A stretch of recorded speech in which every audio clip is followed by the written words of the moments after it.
থানার অফিসার ডিউটিরত অবস্থায় ঢলে পড়লেন মৃত্যুর কোলে। একটা অত্যন্ত দুঃখজনক বেদনাদায়ক ঘটনা। রবিবার থানার মধ্যেই হৃদরোগে আক্রান্ত হয়ে শেষ নিঃশ্বাস ত্যাগ করলেন অনিমেষ বালা নামের ওই অফিসার। ঘটনাটা যেমন দুঃখজনক তেমনি আতঙ্কজনকও। মাত্র 42 বছরে কেন এমন হলো? অনেকে বলবেন, কার কখন কপালে মৃত্যু লেখা আছে কে বলতে পারে।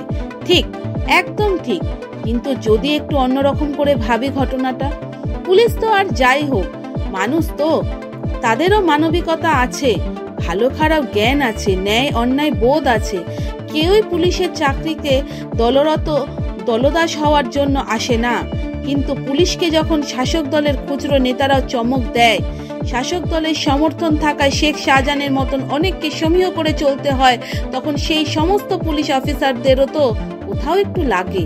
চাকরির ভয়ে মুখে কিছু না বললেও মনে মনে তো এই অপমানগুলো হজম করতে হয় কোনো কারণ ছাড়াই।